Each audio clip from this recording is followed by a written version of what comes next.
Hello, this is Patrick with New Jersey's Outdoor Adventures YouTube channel. Very excited to have John on the channel today. He's going to give us a tour of this awesome DIY camping trailer. So join us. Hi, John Richie from Barnegat, New Jersey. Pat, thanks for letting me get on today and give you a tour of my DIY camper trailer. Before the pandemic, we thought about building a trailer camper. I decided this was the best time, had a lot of time. We have always been avid camper people and, you know, outdoors, but we got sick of sleeping on the ground. So it was high time that we did something. So decided to build something a little bigger than a teardrop just because we would like a little more room and wanted a few more creature comforts and a little more space to live and enjoy what's going on. So started out with a 14-foot Build-Right boat trailer, completely flatbed.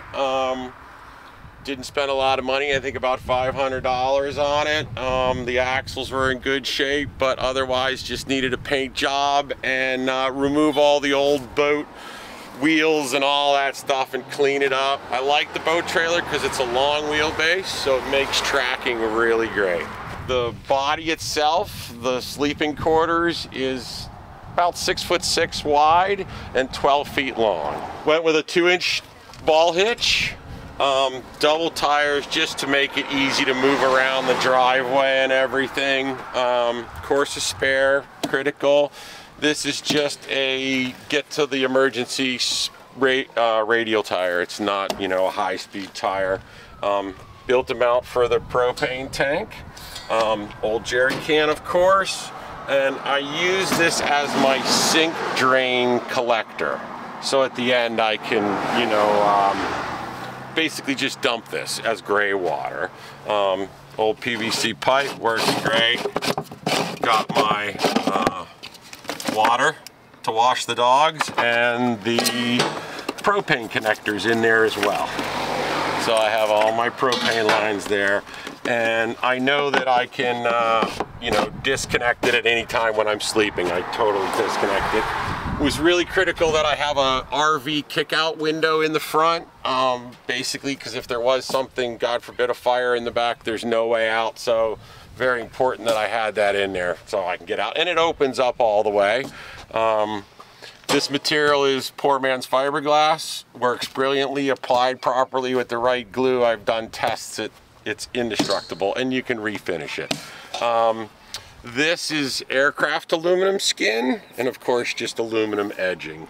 Everything has Buterol tape on it, and this was contact adhesive to the 3/4 inch plywood. Lots of hooks for canopies. I have a canopy that goes over the top. These are hooks for my Insta-Hot shower, which I can connect to my propane and my water here. This is storage, standard Amazon purchased camper access panel, and then I cladded it with the same aluminum.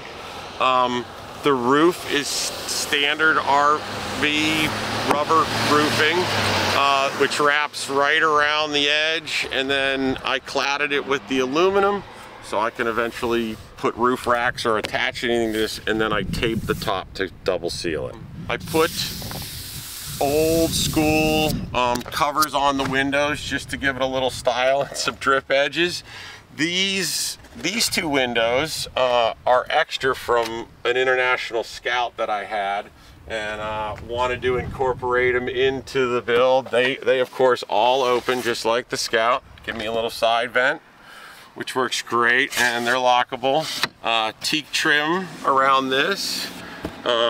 It worked really good because it allowed me to seal the window and create a drip edge, so I knew that it was, you know, watertight. LED lamps both sides, on either side, independently switched. We named the trailer the Nostromo after the movie Aliens. We're big fans, and I have a dog named Ripley, so she's the captain of the ship, and that's where we came up with the name. I wanted to do suicide doors just because it makes access to get in and out of the trailer. I don't have to walk around the door to get in the trailer. Again, drip edges. I do have a safety catch just in case the door ever came unlocked when I travel. It's just a simple wing nut. Really high quality tires, good radials, tracks really great. Buddy bearings, just so I don't have to worry about it. Makes maintenance really easy. Down below I have 2 RV trailer jacks, which are great. Makes it quick to level the trailer and certainly makes it much more stable. So if you look down here, that's a 40-gallon Amazon water tank, really decent quality. All the plumbing and venting comes underneath and up inside the trailer to the water hookup and on-site water, so I could fill the tank and get my portable water there. So I wanted everything to be simple, secure, and weather tight. So I just got an Amazon box. It has all the, my 30 amp cord and my water lines in there, which is really convenient storage. Wanted creature comforts of home, so this is an old Pelican box, and inside is stored the AC. This is a great option because in the winter time it's now sealed off, so there's no chance of cold weather getting in. It helps with insulation too, and it'll protect the AC from any rocks or stone. So this happens to be the number off the Nostromo from the Aliens movie, so the people that know will know. A vent for the refrigerator, and just another, again, Amazon item, but I wanted to vacate any heat that may get in there. This is an old door from a pop-up camper, so I like to use a lot of resources that I can just find or repurpose. So again, I skinned it, and then inside here is our refrigerator. Pretty simple, very efficient, great unit. We can go 3-4 days, freezer and refrigerator, so it's really nice. Drawer slides, pretty simple construction. Try and make it very simple to use, and I have double locks on everything just in case. So there's a security lock and then just a travel lock. Again, suicide doors. It's 3/4 construction doors. This is a teak trim that's put on it. I found the windows on Craigslist, simple, just tried to resources. I made sure that I had all my parts before I started construction. So I got all these items and then put it together, built around what I had. My mother, bless her soul, made me these drapes that are very easy. They just pop off and fall down. So that's a great way to just be simple and get real nice privacy. They're blackout, so it's completely dark in there. Here's the inside. So there's my full queen size mattress. I have a Magic Fan up there, which is great. It's 1/4 inch skin roof, 3/4 inch ribs. There's 12 volt LED lighting around, which works great. Good place for my fishing poles. These are wonderful. They just, we put all our personal items, cell phones, chargers, batteries, whatever we need in there. So my construction materials are pretty simple. I wanted to be efficient with my time and something that was really rigid. So the floor that sits on the chassis is 2 layers of 3/4 inch plywood sandwiched between 2 inches of foam with structural ribs in it. So I made that deck. I did the bottom with the poor man's fiberglass, and then I covered it with the rubber coat. So that's pretty much stone free. I'm very confident. It's super rigid too. When you create that torsion box, it's really rigid. So then I did just plain 3/4 inch Baltic birch walls and skinned them with the aluminum. It made construction very quick. I was able to fab the walls in like a day and a half to get the basic structure done.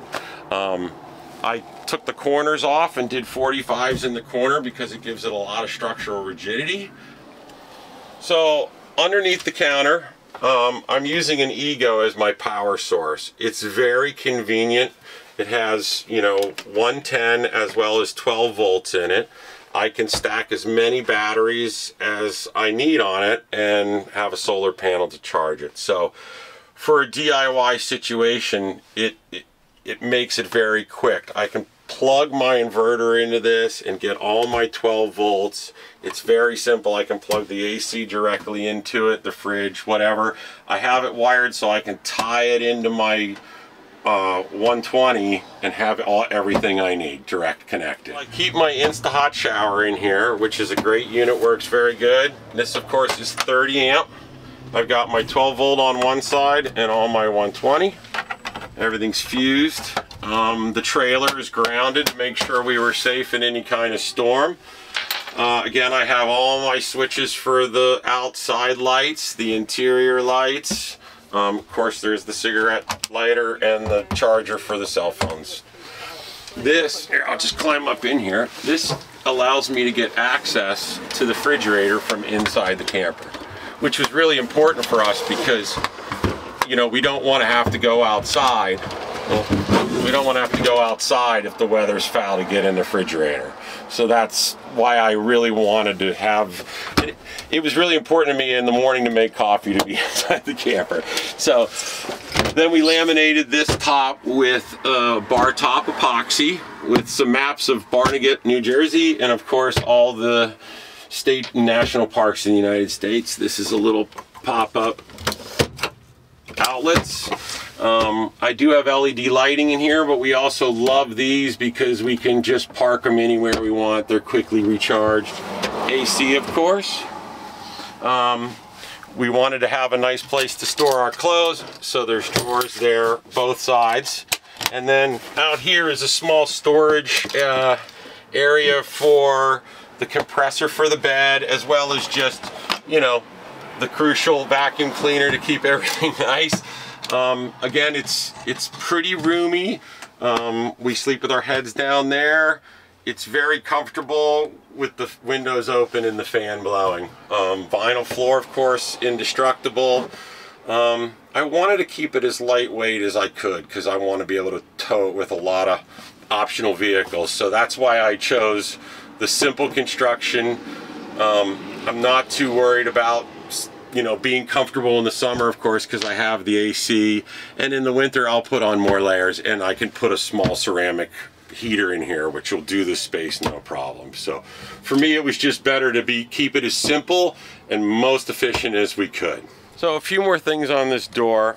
We wanted to have security, so of course this is a double lock interior exterior deadbolt, and when you lock it on the inside you cannot get into the trailer even with the key. Use stainless steel hinges and hardware, of course, and this is teak, like around the windows, just because it'll hold up. I can refinish it easily. It made a great backer for this very simple gasket. It's just the 3-ridge gasket. Doesn't leak at all with the window trim and everything. It really is quite efficient. So, and it was easy to do relatively, and if I need to replace it, it's a normal item. So here, the most important part of any camper, of course, is the kitchen. Okay, so there's a safety clip here, of course. You pull that down, the kitchen comes open. My wife Joan did this, both sides. We like backgammon and checkers, so it's a nice area to have a cocktail and enjoy a game of chess. Then you open it up. This is my cooking area. This is stainless steel from a house that survived in Ortley Beach. I like to save all my resources, so I had it kicking around the shop for years. This project came along and I decided that was the way to go. And then I'll show you the post here. So in here I store, this little wooden post comes out. This flops over. That sits in there, and then you can just adjust your height to wherever you want. If it's higher or lower, it's very simple just to make a change. This, again, trying to find decent resources. This is out of a pop-up camper, Craigslist, refinished it. Works really nice. All the gas lines come through the camper in here, all stainless steel braided lines, so I don't worry about that. I have a small sink here, which I attach to the blue water tank from underneath, and it just makes it really convenient to wash dishes and keep your hands clean while you cook. And we wanted to make it simple and quick to break down. So there was a wonderful space underneath the bed that allowed me to put storage in front and on that side, and this just worked out really nice for the hatches that I got. So kind of built around all those parts that I came across and collected.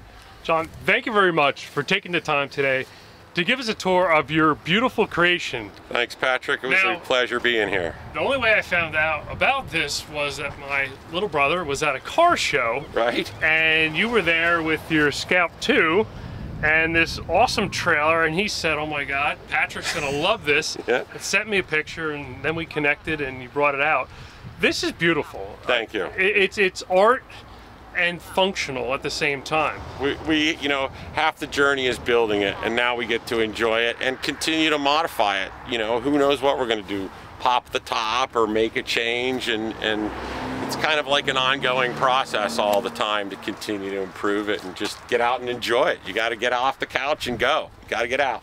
And it's aluminum, and it's shiny, and I love Airstreams. So there you go. So this would be classified as a Squaredrop teardrop hybrid, I guess is the way that it's made. Yeah. And the size is great because a full-size queen bed in something of this size is not really that common. And it's really, that was really important that we have those, you know, comforts of home. And I wanted to have it kind of low profile, so if I want to put kayaks or bikes on top of it, I'm not struggling with something high. Eventually, I would like to get something like your van to have that as almost like a living room, and this is a bedroom. I think that would be pretty trick to have, you know, pull something that you could leave behind and still be able to get into town as opposed to with a big RV. The experience was really great. There was certainly a lot of challenges doing design work and going through, hey, look, it's my beautiful wife, Joan. Hi. Joan went to art school as an industrial designer. I went to University of the Arts as a illustration major and started doing custom woodworking. So when we went through all this, it was a lot of back and forth. What does she want? What do I want? What's going to work? About 500 drawings. 500 drawings, throw that one away, start again. And then one little chicken scratch at the end was what we decided on when we looked back at all of our drawings from our beginning. Pretty much our first sketch was what we went with. And then we just let it evolve, you know. We're not afraid to get pigeonholed into one little thing. Make a change, figure out if it's going to work. Mistakes are good. You learn a lot and you're going to figure new things out. So pretty much each new part that we bought or came across on Craigslist changed the layout or placement without getting the hatches we didn't know. Yeah, it just kind of snowballed. And she's the Aliens fan, so she named it in the show. So it's all good. And I'd like to thank Patrick for having us on. Get out all you can. We've had some great experiences. Our first trip, we finished the camper, and the next morning I hooked it to the Scout and drove to Acadia, Maine. No test drive, out the door. Right, 600 miles. Well, so there was a test drive, but it was about a half a mile. So, yeah, and off we went. Off we went, and just spent a week up in Acadia, and it was nice to have something small to go on the small roads, and just had the time of our lives. And we just took another trip to Peak in Virginia, and First Landing in Virginia. So, we love it, and going to continue to get out there and keep going. Well, again, thanks for having us on. If you'd like to get any information about me and our custom woodwork and artwork that we do, I'll link a description in below for you to get a hold of us, and thanks again. It was Patrick with New Jersey's Outdoor Adventures YouTube channel. Thanks for joining us.